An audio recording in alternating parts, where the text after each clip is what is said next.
Et tous les matins, il se mêle de tout. C'est Lolo Tané. Bonjour Lolo. Bonjour. En pleine forme aujourd'hui? Toujours. Ouais, toujours.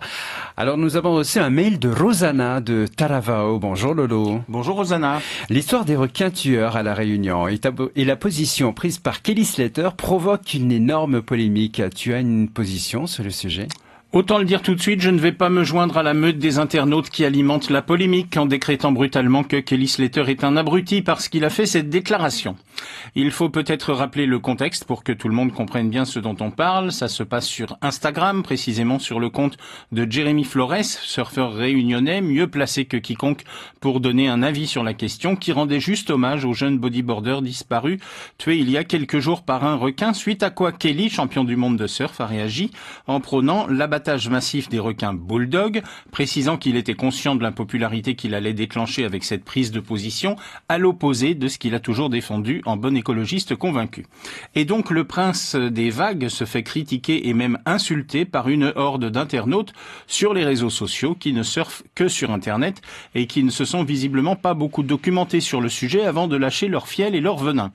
À La Réunion, ce problème remonte à plusieurs années. Chaque accident est l'occasion de réactiver les polémiques et se renvoyer la balle.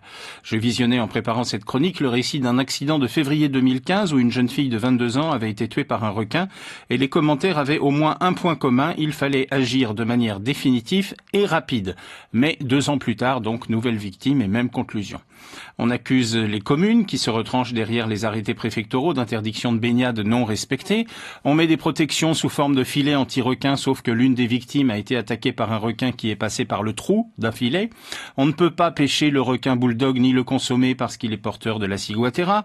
On envisage la réintroduction massive des requins à pointe blanche qui pourraient faire une sélection naturelle, car ils sont prédateurs des juvéniles de requins bulldog, lesquels sont en surpopulation et ne sont pas une espèce protégée.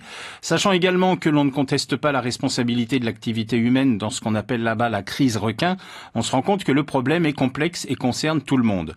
Se retrancher derrière l'argument écologiste pour insulter Kelly Slater sans approfondir le dossier, c'est juste pitoyable, agressif, irresponsable, minable et bien à l'image du bashing primaire qui pollue les réseaux sociaux à la moindre polémique. Avec donc le seul argument que tuer des animaux, c'est pas bien.